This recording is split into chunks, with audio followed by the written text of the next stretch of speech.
Friends, welcome to my YouTube channel study Wala. आज के इस वीडियो में प्रोडक्शंस एंड ऑपरेशन मैनेजमेंट का यूनिट 3 में plant locations and plant layout पढ़ेंगे, जिसका meaning, definitions, techniques, procedures, factors affecting, objectives and principles पढ़ेंगे। तो फ्रेंड्स, अगर आप चैनल में पहली बार विजिट करें तो प्लीज़ आप चैनल को सब्सक्राइब करें और पूरी वीडियो का अंत तक जरूर देखें। तो चलिए वीडियो को स्टार्ट करते हैं। Plant location of in industry is an important management decisions।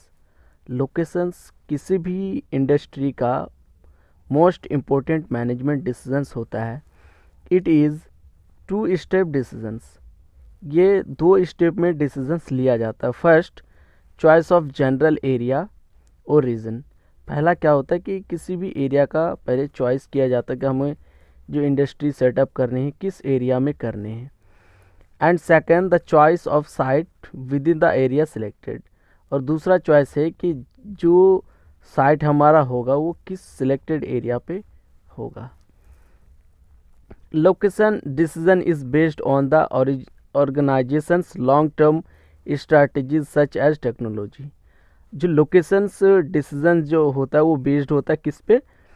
Organisations का लॉन्ग टर्म स्ट्रैटेजी पे, उसकी such as technological, marketing, resource availability and financial strategies. जो ऑर्गेनाइजेशंस का जो लोकेशंस डिसीजंस होगा वो फाइनली बेस्ड होगा उसके स्ट्रैटेजी पे, उसके टेक्नोलॉजिकल, उसके मार्केटिंग, रिसोर्सेज अवेलेबिलिटी कैसे होगा, कितना रिसोर्सेज अवेलेबल होंगे, फाइनेंशियल स्ट्रैटेजी उनका क्या होगा, इन सारी चीज़ों पे बेस्ड होता है उनका डिसीजंस, लोकेशन डिसीजंस।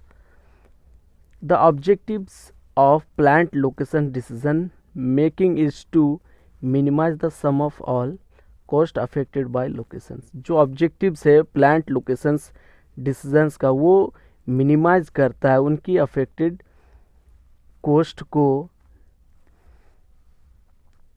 पहला है market locations। मार्केट लोकेशंस एक ऐसा लोकेशंस होना चाहिए जहाँ पे ना ही कुछ लेबर्स के कॉस्ट ज़्यादा पड़े, ना ही ट्रांसपोर्ट का कॉस्ट ज़्यादा पड़े। If there is a market, अगर मार्केट है तो which would be served and if retail price of product can be reduce. अगर वहाँ मार्केट है तो क्या वहाँ पे रिटेल प्राइस प्रोडक्ट्स का कम हो सकता है, रिड्यूस हो सकता है। Whether quick delivery of the product can be made by better plant locations to the particular market. क्या क्विकली डिलीवर किया जा सकता है प्रोडक्ट का और बेटर प्लांट लोकेशंस तक, पर्टिकुलर मार्केट तक प्रोडक्ट को अपना क्विकली डिलीवर्ड किया जा सकता है। Whether there is a competitor for the product in the market. क्या कोई प्रोडक्ट का जो प्रोडक्ट के लिए कॉम्पिटिटर्स मार्केट में अवेलेबल है।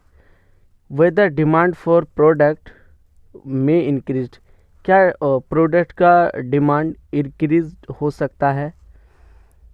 What is the potential purchasing power of the market, market का पोटेंशियल परचेजिंग पावर क्या है। ये सारी चीज़ें आपको रिसर्च करनी है। What are the buying habits of local people. जो कंज्यूमर्स है मार्केट में, जो कस्टमर्स है, कंज्यूमर्स है, क्या उनका बाइंग हैबिट्स क्या हैं। And what must be done to fit your service to this habits.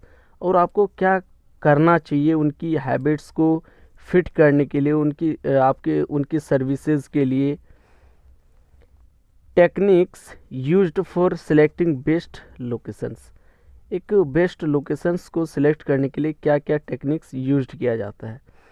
पहला है सब्जेक्टिव टेक्निक्स। पहला सब्जेक्टिव टेक्निक्स यूज़ किए जाते हैं। Qualitative techniques, semi quantitative techniques and quantitative techniques. तो ये इनके टोटल 4 टेक्निक्स हैं जो यूज़ किए जाते हैं एक बेस्ट लोकेशंस को सेलेक्ट करने के लिए। इनको आप डिटेल्स आप खुद से भी बना के लिख सकते हैं।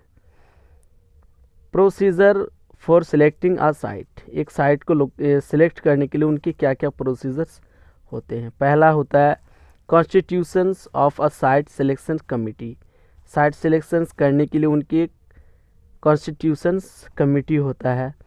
डिटरमाइनिंग द कंपनी नीड्स, और कंपनी के क्या नीड्स है, वांट्स है, इनको डिटरमाइन करके एक साइट का सिलेक्शंस किया जाता है। Deciding criteria for selections, selections के लिए एक क्राइटेरिया डिसीजंस लिए जाते हैं, डिसाइड किए जाते हैं। एक्यूमुलेट द डेटा, और जितने भी इंफॉर्मेशन डेटा कलेक्ट होते हैं उनको एक्यूमुलेट, उनको एनालिसिस किए जाते हैं। एनालाइज द डेटा, और डेटा को एनालाइज किए जाते हैं, वही बात है। इवेल्युएट द अल्टरनेटिव्स, अब जितने भी अल्टरनेटिव्स आते हैं, जितने भी अल्टरनेटिव्स हैं उनको एवेल्युएट किया जाता है। Factor rating method for locations planning, locations planning के लिए जो भी फैक्टर्स हैं वो हम एक एक करके देखेंगे। पहला है identify the important location factors, जो इम्पोर्टेंट लोकेशंस फैक्टर्स हैं उनको आइडेंटिफाई करने हैं। Number 2, rate each factor according to its relative importance, और जितने भी फैक्टर्स हैं उनके अकॉर्डिंग उनका जो रिलेटिव इम्पोर्टेंस है उन तक पहुंचने हैं, उनको फाइंड आउट करने हैं। असाइन ईच लोकेशंस, और हर लोकेशंस को असाइन करने हैं according to the merits of the locations, location में क्या एडवांटेजेस हैं, क्या खासियत है, उनके अकॉर्डिंग उनमें असाइन करने हैं। फॉर ईच फैक्टर्स, अलग अलग फैक्टर्स के लिए। Calculate the rating for each locations, और हर लोकेशंस के लिए आपको कैलकुलेट करना है बाय मल्टीप्लाइंग फैक्टर असाइन, अलग अलग फैक्टर्स को असाइन करके टू ईच लोकेशंस, हर लोकेशंस को with basic factors considered. Find the sum of product calculate for each factor, और आपको फाइंड आउट करने हैं सम ऑफ प्रोडक्ट का सम को जो कैलकुलेट करने हैं ईच फैक्टर्स को। एंड सेलेक्ट बेस्ट लोकेशंस, और जो बेस्ट लोकेशंस होगा इंडस्ट्री के लिए वो आपको सिलेक्ट करना है। Having highest total scores. Factors affecting plant locations, पहला है selections of region, region area का आपको सिलेक्शंस करने हैं। The selection of a region और एरिया इन विच, आपको सिलेक्शंस करने हैं एक एरिया का जिसमें plant is to be installed, जहाँ पे प्लांट पर्टिकुलर इंस्टॉल्ड किया जाएगा। Requires the considerations of the following, और वहाँ पर क्या क्या रिक्वायरमेंट होना चाहिए आपको। पहला है availability of raw materials, industry लगाने से पहले आपको ये देखना होगा कि रॉ मटेरियल्स यहाँ अवेलेबल है या नहीं है। प्रॉक्सिमिटी टू मार्केट्स, आपका मार्केट कितना दूरी पर है, मार्केट कितना दूरी पर है वो चीज़ें देखने हैं। ट्रांसपोर्ट फैसिलिटीज़, आप जो प्रोडक्ट को मार्केट तक ट्रांसपोर्ट्स करेंगे उनकी फैसिलिटीज़ कैसी है, आपके पास कितना फैसिलिटीज़ है available. Availability of power, fuel और गैस, अब जिस जगह पे, जिस लोकेशंस पे प्लांट लगा रहे हैं वहाँ पर आपके लिए पावर्स की, इलेक्ट्रिसिटी की, फ्यूल की कितने अवेलेबिलिटी हैं। वाटर सप्लाई कहाँ से आप करेंगे। अवेलेबिलिटी ऑफ लेबर्स का, लेबर्स कहाँ से आप अवेलेबल करेंगे, कितना लेबर्स अवेलेबल मिल सकते हैं वहाँ। इन सारी चीज़ों का आपको सिलेक्शंस करने, देखने हैं, फाइंड आउट। टाउनशिप सिलेक्शंस, अगर मैं अपनी इंडस्ट्री को एक टाउनशिप में सेलेक्ट करूं, टाउनशिप में अगर इस्टेब्लिश करूं तो क्या क्या होगा। पहला है availability of main power of requisite skills, अगर मैं एक टाउनशिप में अपना सिलेक्शंस करूं इंडस्ट्री का तो जो अवेलेबिलिटी होगा मेन पावर का वो रिक्विजिट स्किल्स का होगा। Competitive wage rates of workers, और जो कॉम्पिटिटिव वेज होगा रेट ऑफ वर्कर्स का वो बहुत ज़्यादा होगा। Others enterprises which are complementary और supplementary regarding raw materials input labour and skill required, और जो अदर एंटरप्राइजेज हैं विच आर जो कॉम्प्लीमेंट्री और सप्लीमेंट्री रिगार्डिंग रॉ मटेरियल्स का वो इनपुट भी करते हैं, लेबर एंड स्किल्स, ये सारी चीज़ें वहाँ पर रिक्वायरमेंट उनको भी होता है। Favourable comparative and friendly attitude towards the industry, और जो अपना कोऑपरेटिव दिखाने हैं, फ्रेंडली और एटीट्यूड टूवर्ड दी अपने इंडस्ट्री के ओर दिखाने हैं। Location of a factory in a big city, अगर मैं अपनी लोकेशंस फैक्ट्री का एक बड़े शहरों में करूं तो क्या फ़ायदे होंगे हमको। Generally factories are located in big cities, जो जनरली एक फैक्ट्रीज का लोकेशंस होता है वो बिग सिटी में ही होता है। For obvious reasons of skilled labours, obviously skilled labours के लिए, मार्केट प्रॉक्सिमिटी के लिए, both raw materials and products के लिए, वहाँ पर रॉ मटेरियल्स भी बहुत जल्दी मिल जाते हैं, और जो एंड प्रोडक्ट्स जो फिनिश गुड्स होते हैं उनको भी जल्दी मार्केट में पहुँचाने का काम होता है, पहुँचा सकते हैं। All types of skilled manpower is available, हर तरह के स्किल्ड मैन पावर मार्केट में अवेलेबल होते हैं बिग सिटी में।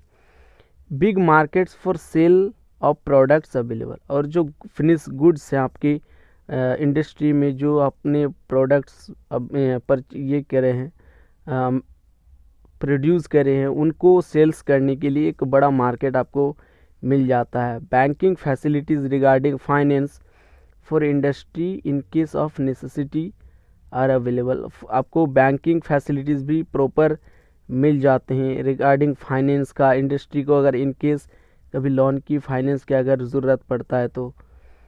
Better transport facilities for movement of raw materials, एक बेटर ट्रांसपोर्ट फैसिलिटीज़ मिल जाते हैं रॉ मटेरियल्स के लिए, फिनिश गुड्स को मार्केट तक डिलीवर करने के लिए। एंड वर्कर्स आर अवेलेबल, और वर्कर्स जब चाहे आपको मिल जाता है, वो वर्कर्स एनी टाइम अवेलेबल होता है।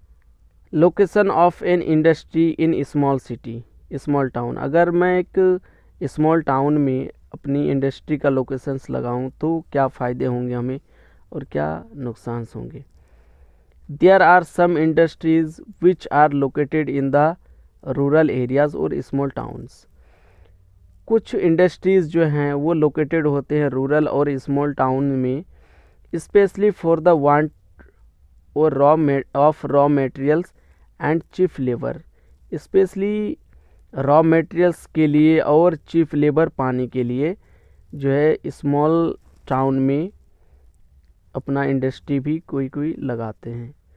पहला है labour wage rates for labour employ workers, जो लोअर वेजेस के लोअर वेज रेट्स के लेबर्स एम्प्लॉयज़ वर्कर्स मिल जाते हैं easily. Lower rate of raw materials का भी रेट बहुत कम होता है। लेस फायर रिस्क, और जो इंडस्ट्री में फायर रिस्क है वो बहुत ज़्यादा कम होता है। Suitable land for current and future requirements easily available, और जो इंडस्ट्री के लिए जो लैंड है वो इजीली सूटेबल लैंड मिल जाती हैं फ्यूचर के लिए भी और करेंट सिचुएशंस के लिए भी मिल जाते हैं, और बहुत कम रेट पे मिल जाते हैं। Lower rents in comparison to big cities and urban areas, और यहाँ पर जो स्मॉल टाउन्स में होते हैं वहाँ पर रेंट जो है इंडस्ट्री का बहुत कम ही आता है अकॉर्डिंग टू बिग सिटीज़ और अर्बन एरियाज़ के according. Objectives of plant layout का क्या क्या ऑब्जेक्टिव्स हैं। To achieve economics in handling of raw materials, एक इकोनॉमिक्स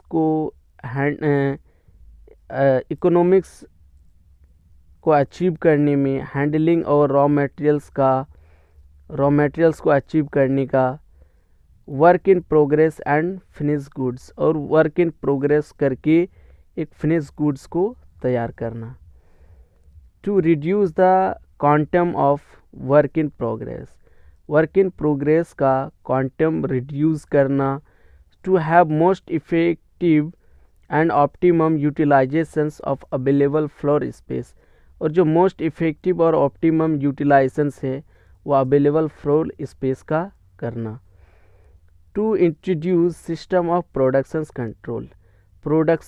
कंट्रोल का सिस्टम को इंट्रोड्यूस करना। To ensure means of safety and provisions of amenities to the workers, ensures करना ये कि सेफ्टी और प्रोविजंस एमिनिटीज़ ऑफ वर्कर्स का, उनके सेफ्टी उनकी प्रोविजंस को इंश्योर्स करना। To provide better quality products at lesser cost to the consumers, और प्रोवाइड करना अच्छी क्वालिटी का प्रोडक्ट्स एक कम दामों में कंज्यूमर्स को। To minimise the possibility of accidents, और जो एक्सीडेंट्स हैं उनकी पॉसिबिलिटी को कम करना। To produce for adequate storage and packing facilities, और वो प्रोवाइड करना एडिकेट स्टोरेज के लिए एंड पैकेजिंग फैसिलिटीज़ के लिए। Principles of plant layout. तो फ्रेंड्स ये बहुत ही इम्पोर्टेंट टॉपिक है। अगर आपको अभी तक जितना भी मैंने पढ़ाया इसमें अगर कोई भी डाउट हो तो प्लीज़ आप कमेंट्स में बताएं, मैं उसे सॉल्व कर दूंगा। और अगर आपको नोट्स भी चाहिए तो आप कमेंट्स में बता सकते हैं, आप मेरे जीमेल में भी कांटेक्ट कर सकते हैं, मैं आपको नोट्स भी प्रोवाइड कर दूंगा। पहला है principle of overall integrations. According to this principle, इस प्रिंसिपल्स के according the best layout is one, एक जो बेस्ट लेआउट है वो एक ही है, विच प्रोवाइड्स, जो प्रोवाइड करता है इंटीग्रेशंस ऑफ प्रोडक्शंस फैसिलिटीज़ का, प्रोडक्शन फैसिलिटीज़ का वो इंटीग्रेशंस जो है प्रोवाइड करता है, जैसे main machinery, raw materials, supporting activities and any others such as factors which result in the best compromise. Number 2, principle of minimum distance. According to this principle, इस principles के according the movements of main and materials should be minimized. इस principles के according जो है movement और main और materials का जो movements है वो बहुत ज़्यादा minimize होना चाहिए। Principle of follow. According to Muther the best layout is one. According to Muther जो है बेस्ट लेआउट है वो एक ही है, विच जो अरेंज करता है द वर्क स्टेशंस को फॉर ईच ऑपरेटर्स, सभी को ऑपरेट प्रोसेस के लिए इन सम ऑर्डर और सीक्वेंस में, दैट फॉर्म्स 3/8 और असेंबलीज द मटेरियल्स, जो 3/8 करता है असेंबलीज करता है मटेरियल्स का। Principle of cubic space utilisation. According to this, इस प्रिंसिपल्स के according the best layout utilises cubic space, जो बेस्ट लेआउट है वो यूटिलाइज करता है क्यूबिक स्पेस का, space available both in vertical and horizontal directions, जो स्पेस अवेलेबल होता है वो दोनों डायरेक्शंस में अवेलेबल होता है, वर्टिकल साथ ही साथ हॉरिजॉन्टल डायरेक्शंस में, is most economically and effectively utilised, इससे मोस्ट इकोनॉमिकली और इफेक्टिवली यूटिलाइज्ड किए जाते हैं। Principles of satisfaction and safety. According to this principle, इस प्रिंसिपल्स के according best layout is one, एक ही बेस्ट लेआउट है विच प्रोवाइड्स, जो प्रोवाइड्स करता है satisfactions and safety to the all workers, सभी वर्कर्स को सेफ्टी और सेटिस्फैक्शंस प्रोवाइड करते हैं। Principle of flexibility. In automotive and other allied industries, in automotive और अदर अलाइड इंडस्ट्री में वेयर, जहाँ मॉडल्स ऑफ प्रोडक्ट्स का चेंज आफ्टर सम टाइम, यहाँ पर मॉडल ऑफ प्रोडक्ट्स का जो मॉडल्स है वो समटाइम्स कुछ समय बाद चेंजेस हो जाते हैं। द प्रिंसिपल ऑफ फ्लेक्सिबिलिटी, जो प्रिंसिपल्स है फ्लेक्सिबिलिटी का, वो प्रोवाइड्स करता है अडॉप्शंस एंड रीअरेंजमेंट्स को एट अ मिनिमम कॉस्ट, एक मिनिमम कॉस्ट पे अरेंजमेंट करता है, एंड लिस्ट इनकन्वीनियंस, और वो एटलीस्ट कन्वीनियंस भी करता है। Factors affecting for plant layout. Plant layout के लिए फैक्टर्स अफेक्टिंग क्या क्या है? पहला पॉलिसीज़ ऑफ मैनेजमेंट का क्या पॉलिसीज़ हैं?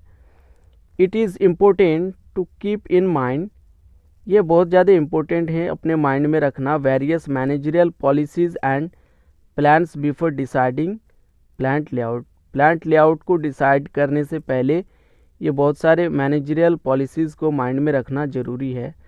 Various managerial policies related to future volume of productions and expansions. जो बहुत सारे मैनेजरियल पॉलिसीज़ हैं रिलेटेड टू फ्यूचर वॉल्यूम के लिए, वॉल्यूम का, प्रोडक्शंस एंड एक्सपेंशंस का, जैसे साइज़ ऑफ द प्लांट का साइज क्या होगा, इंटीग्रेशंस ऑफ प्रोडक्शंस प्रोसेस का इंटीग्रेशंस, फैसिलिटीज़ टू एम्प्लॉयज़ का facility, sales and marketing policies and purchasing policies etc। इन सारी जो मैनेजरल पॉलिसीज़ हैं वो आपके माइंड में रखते हुए आपको डिसीजंस लेने हैं प्लांट लेआउट का। This policies and plans have positive impact in deciding plant layout. ये सभी पॉलिसीज़ जो हैं और प्लान्स जो हैं वो पॉजिटिव इम्पैक्ट डालता है डिसाइडिंग करने में प्लांट लेआउट का। Number 2, plant locations. Plant locations में locations of plant greatly influence, जो लोकेशंस है प्लांट का वो ग्रेटली इन्फ्लुएंस करता है that layout of the plant का layout. Shape, climate conditions and size of the site selected will influence the general arrangement of the layout and the flow of work in and out of the buildings। जो भी आपका locations होगा plant का वो greatly influences होगा, जो layout होगा वो प्लांट का, उस शेप में, क्लाइमेट कंडीशंस होगा and size of the site होगा जो सिलेक्टेड किया जाएगा, और वो एक इन्फ्लुएंस जनरल अरेंजमेंट होगा लेआउट का, और वो एक फॉलो करेगा वर्क को एक बिल्डिंग बनाने में, बिल्डिंग करने में। Number 3, nature of the product. उसके बाद आपके ये डिसाइड करने कि प्रोडक्ट का नेचर क्या होगा। नेचर ऑफ द कमोडिटी और article to be produced greatly affected the type of layout to be adapted. और जो नेचर से वो कमोडिटी का क्या होगा, आर्टिकल्स का, एंड किस टाइप का प्रोड्यूस्ड किया जाएगा जो एक ग्रेटली अफेक्टेड होगा, टाइप ऑफ लेआउट और उनके लेआउट क्या अडेप्टेड किए जाएंगे। वेयर द प्रोडक्शंस, कहाँ प्रोडक्शंस किया जाएगा, is carried in a sequence, एक सीक्वेंस में प्रोडक्ट लेआउट इज़ सूटेबल, और किस तरीके का प्रोडक्ट लेआउट सूटेबल होगा। प्रोडक्शंस ऑफ हेवी एंड बल्कि आइटम्स नीड डिफरेंट लेआउट, और जो प्रोडक्शंस होगा वो हेवी एंड बल्कि आइटम्स का, उनके अलग अलग डिफरेंट लेआउट्स होंगे as compare to small and light items. As compare to जो स्मॉल्स और लाइट जो आइटम्स होंगे उनके अकॉर्डिंग जो बल्कि और हेवी आइटम्स होंगे उनका लेआउट अलग होगा। Similarly products with complex and dangerous operations would require isolation instead of integrations of process। और जो सिमिलरली प्रोडक्ट्स होंगे वो कॉम्प्लेक्स और डेंजरस ऑपरेशंस के लिए आपको एक आइसोलेशंस की रिक्वायरमेंट होगी जो इंटीग्रेशंस ऑफ प्रोसेस का होना चाहिए। Volume of productions. Plant layout is generally determined, जो प्लांट लेआउट है वो जनरली डिटरमाइंड किए जाते हैं बाय टेकिंग इनटू कंसीडरेशंस करके द क्वांटम ऑफ प्रोडक्शंस, जो क्वांटम है वो प्रोडक्शंस का वो प्रोड्यूस्ड होगा। There are systems of productions, उसके लिए कुछ प्रोडक्शंस का सिस्टम्स हैं जो उनका 4 है। Jobs of productions, mass productions, batch productions and continuous productions. इन चारों को मैंने यूनिट 2 में पढ़ाया है बहुत अच्छा से। आप उस वीडियो को भी देख लें तो बहुत ज़्यादा आपको समझ में आएगा। तो फ्रेंड्स, आज के वीडियो इतना तक। अगर वीडियो में कोई भी डाउट हो तो प्लीज़ आप कमेंट्स में बताएं, मैं आपको सॉल्व कर दूंगा। और वीडियो को ज़्यादा से ज़्यादा लाइक करें, शेयर करें और चैनल को सब्सक्राइब करें। अगर आपको नोट्स भी चाहिए तो प्लीज़ आप कमेंट्स में बता सकते हैं, आपको नोट्स भी मैं प्रोवाइड कर दूंगा। Thank you so much.